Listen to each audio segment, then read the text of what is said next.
Hello, it's me, James Henry, and it is a new year, the second day of a new year. I just want to say welcome, New Year, and welcome to you if you're here for the first time, wherever here is.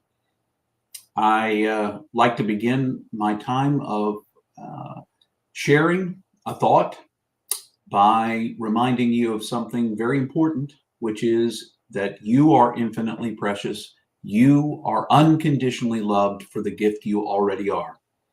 No need to change anything about yourself. Uh, Over time, it will change all by itself.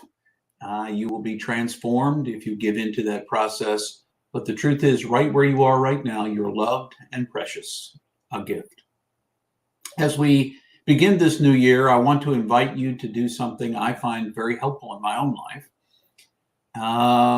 When it turns a new year, sometimes when it turns or changes a new season. So sometimes the solstices are a wonderful time to think about it. But each cyclical time that we change, and we all know that the changing of the year is really a construct.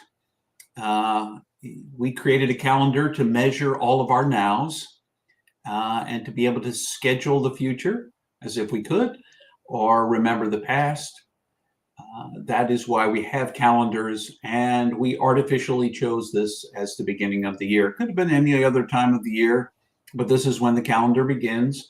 And so here we are on the 2nd of January, pondering what all that means. But setting aside the fact that we have constructed a calendar, I want to invite you to imagine with me, if you would, that this is new space for you, that this new year offers you a chance to sit back and say, what did I learn from in the last year? What kinds of lessons came my way? What did I learn about myself? What mistakes have I made that I still need to let go? What things have I lost that I want to grieve? Things and people have I lost that grief rises naturally within me? What are those things? And as we move into this new space, into this new year, we have the opportunity to say to ourselves, how do I want to shape this space into which I'm entering? How do I want to shape this time? How do I want to see this time? I've learned some lessons from last year. I'm grieving the people and things that I have lost. What way can I see this new year? What challenge does this moment hold for me? And how might I live into that challenge? Maybe your biggest challenge, if you're anything like me, is actually being present in the moment. When I find a moment is too hard to stay with, I rush away. I escape. I might do it by binge watching something on TV, or even just doing something completely different than that, maybe playing a video game or something that distracts me from the moment in which I find myself. Rather than sit with the pain, I look for something else to do. And when I do that, I sort of sleepwalk through those moments. I want to invite you to wake up to the moments that you're in and perhaps choose a practice that will help you do that. I talk about a lot of practices. We've been doing these moments together with a certain amount of regularity since mid 2020. It's now 2024. So as I've talked about all kinds of practices for you, maybe one to try would be something as simple as intending every morning as you get up, as you open your eyes, to just be thankful for another day. Your heartbeat, your breath, this moment, you could be thankful for that. And you could make that your practice every day, beginning your day from the time you awaken with a moment of gratitude. That's fairly simple. Maybe the other thing that you could, or something else you could try would be meditation. People tell me, James, we can't sit meditation. We can't sit still for this long a period of time. You suggest, actually, um, contemplative outreach and centering prayer movement suggests a 20-minute minimum. That gives you time to let go of all the many thoughts that are going on. Sure. But if you're going to begin somewhere, perhaps just taking a break of 5 minutes and sitting quietly, closing your eyes or lowering your gaze and softening your focus so that you're not focused on anything in particular, and spend about 5 minutes. If 5 minutes is too much, 1 minute just attending to your breathing, paying attention. My lungs are filling. My lungs are releasing, filling, emptying. I can feel that. As my chest rises. I can feel it as my belly expands.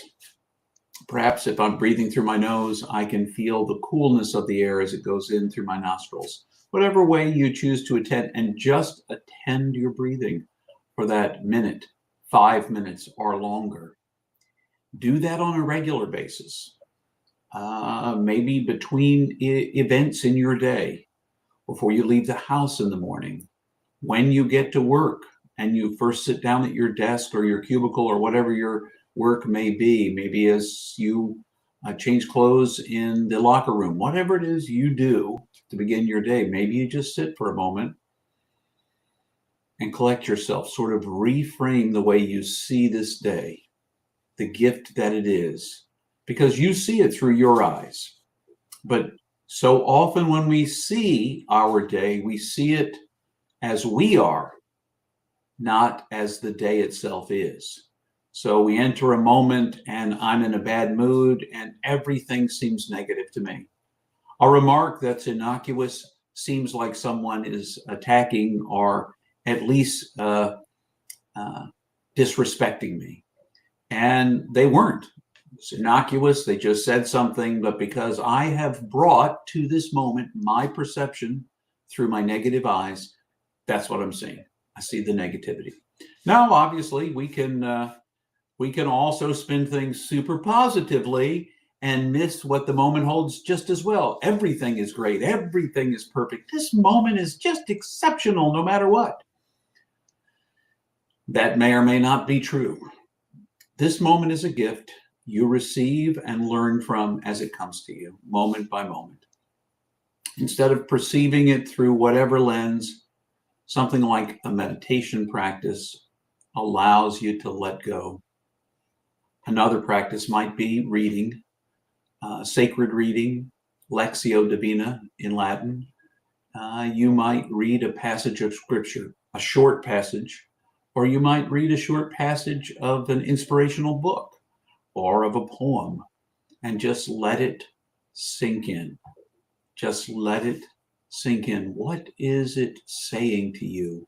What is the eternal, the divine saying to you right now through that text?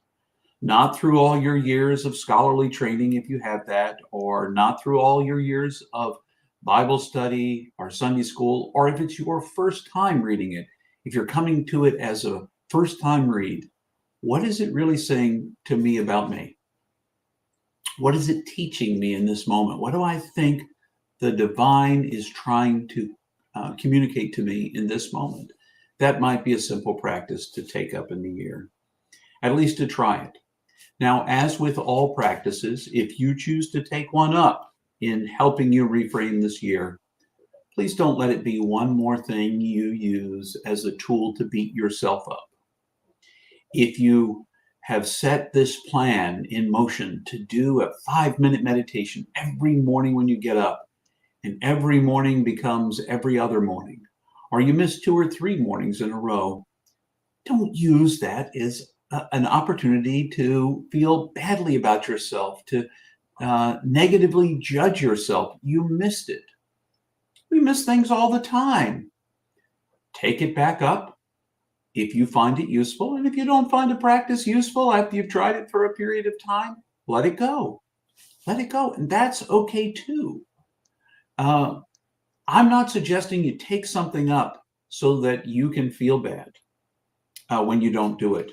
I'm suggesting you take something up because it might help you see the world differently, might help you see yourself differently, might remind you as you sit and let go of all the baggage and things that are holding you in your life, you might discover for yourself once again that you are indeed infinitely precious and unconditionally loved for the gift you already are. You might discover that. And you might be okay claiming that for yourself. Not in an egotistical way, I'm the best thing that's ever happened, but simply claiming what is true about you, because you are indeed infinitely precious and unconditionally loved for the gift you already are. So until the next time, I encourage you, find some way of reframing your life and looking at it, perhaps seeing it with new eyes, and be open to letting go of the lens you tend to view the world with. Something to complain about, something to celebrate every single second. Be thankful, live in gratitude, and until the next time, I will look